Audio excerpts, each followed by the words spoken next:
Hi, I'm Stella Winston. Welcome to Straight Up. My guest today is Theodore Allen, a historian and a scholar.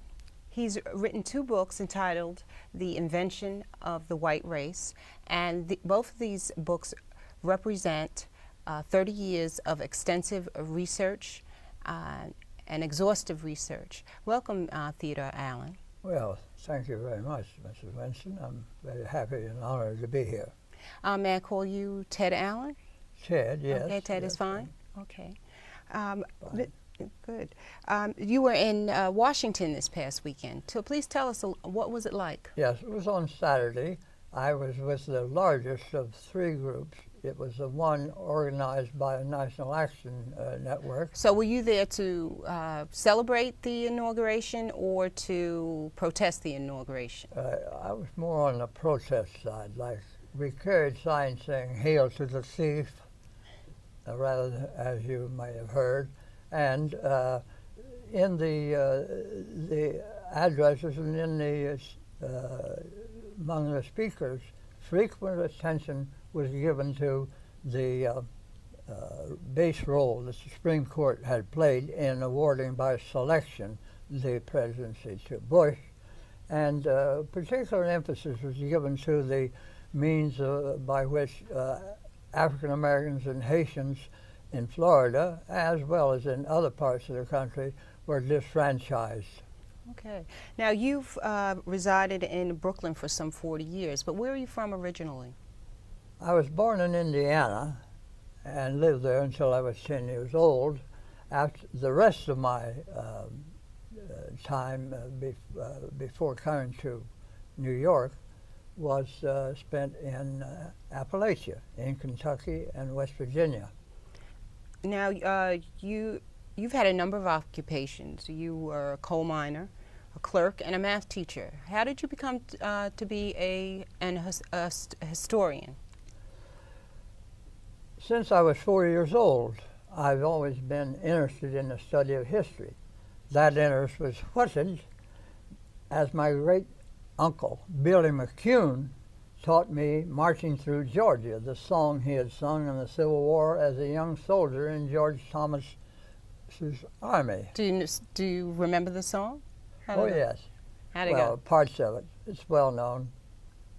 Hurrah, hurrah, we'll sing the Jubilee. Hurrah, hurrah, the sound that makes us free. And so we sing the chorus from Atlanta to the sea as we go marching through Georgia. So he was responsible for. Well, I remember him, okay. And not very many people that I know have any connection with anybody who fought in the Civil War. I mean, while they were still living, and so I remember him. Now, you're Anglo-American, European descent, and we live in the same neighborhood. And the neighborhood is predominantly African-American. And what type of reactions have you received? Well, once in a while, a white cab driver or service person or other such stranger operating on the assumption of the supposed kinship among European Americans as whites has inquired how long I have been living there. It is my custom to reply, "I see you think I'm white." That usually leads them to another approach. Other than such instances, my experiences have been neighborly and normal. Okay. Some of my neighbors have bought my book. If I must be categorized demographically, I am a European American, more particularly an Anglo-American, but I am not white. I resigned from the white race some long time ago. Which brings us to both your books. They're both titled The Invention of the White Race. Why did you name them both The Invention of the White Race? Well, I wanted to stress that regarding the white race as not a anthropological phenomenon, but as a social phenomenon, an historical phenomenon, and I wanted to indicate further that it didn't just happen, but that it was deliberately formed. And that's why I use the term invention. And because invention means that it was created to do a certain function. Yes. And now, both of them are named the invention of the white race, but each one has a different subtitle. Yes. Volume 1 is Invention of the White Race, Racial Oppression and Social Control, in which, that's Volume 1, in which I give a definition of racial oppression independent of phenotype, appearance, the way people appear, and took the case of the Irish under the English in the early occupation in the 13th century, and then later in the 17th and 18th century, particularly the 18th century, under the penal laws, to illustrate a case of racial oppression which was not connected with phenotype, because between the English and the Irish there was no phenotypical appearance differences, physical. So from what I understand, your premise is that racism is a unique result of the slavery on continental America, and that the use of white wasn't used until sometime in the 17th century. I think that's what I got from your book. And that there's a particular rebellion called Bacon's Rebellion that was significant to the invention of this so-called white race. Well, you're touching on several points. So, yeah. Well, what was Bacon's Rebellion? Why do you place so much significance on Bacon's Rebellion? Bacon's Rebellion was started out as an anti-Indian war, but became a revolt of the bond laborers, European American and African American, and the poor farmers who had no land. They'd been formerly bond servants and got freed, but still didn't have any good land. And they joined together in this rebellion against the colony elite and demanding land redistribution and so on. And the thing that makes it historically significant is that African American and European American bond laborers joined together in this rebellion. They fought side by side. En masse, large numbers together, and fighting against their oppression, for their freedom, and for distribution of land. And that is historically significant because not only has it not been done again in these nearly 400 years, but it is significant because it shows that there was no white race at that time. The white race has to be monolithic or it's nothing. If the white race, if the European Americans, who are the ones who become white, split on this issue of equal rights or joining together with African Americans, then that's the end of the white race. And so I say this indicates that that's one indication, the most dramatic indication that it was not, that the white race did not then exist. Okay, well, Mr. Allen, we're going to take a break, okay, and we'll be back in a few minutes. All right. Okay. Fine. Mm-hmm.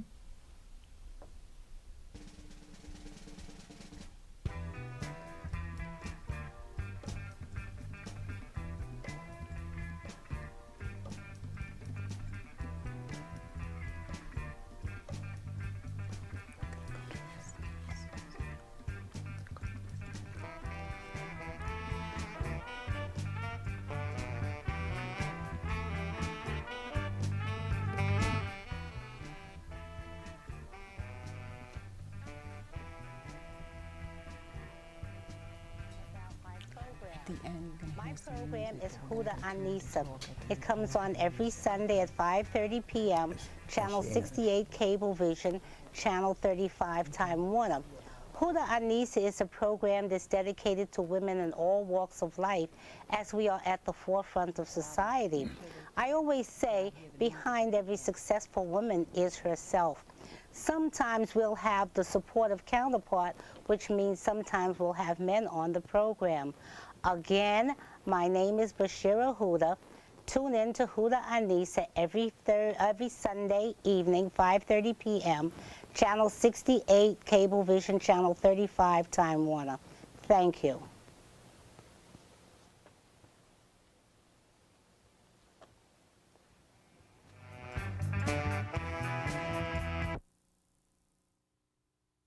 Back. I'm talking with Mr. Theodore W. Allen.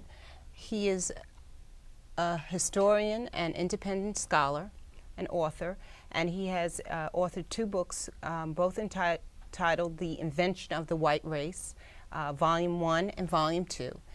And we were talking about Bacon's Rebellion. Now I have here a copy of what you consider the Rosetta Stone of American history. Now the Rosetta Stone was to archaeologists was the key to deciphering hieroglyphics. Now, why do you consider this particular document? Now, the name of this document is called Captain Thomas Grantham's account of his experience with Bacon's Rebellion from the 21st of November, 1676 to just after the 2nd of January, 1677. Why is this the Rosetta Stone? Well, the application of this term to it is my own. I don't know anybody else use that term, but I consider it significant because it is a key to a reinterpretation of United States history, because take the white race out of United States history to be a different thing. But how did it get in there? And this indicates that it was not due to some hereditary affinity of English or European Americans, because obviously they were joined together with African Americans in a fight for their freedom from their bondage.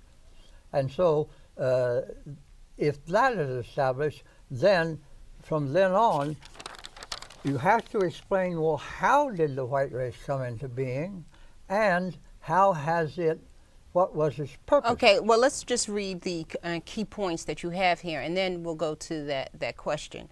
And it should come up on the monitor for our viewing audience. And you have just two parts highlighted. It says, the 2nd of January at night, Ingram and some of his chief officers made a surrender of West Point to me. I went to the Colonel's West House about 3 miles farther, which was their chief garrison and magazine. I there met about 400 English and Negroes in arms, who were much dissatisfied at the surrender of the point, saying I had betrayed them, and thereupon some were for shooting me, and others for cutting me into pieces. I told them that I would willingly surrender myself to them till they were satisfied from His Majesty, and did engage to the Negroes and servants that they were all pardoned and freed from their slavery.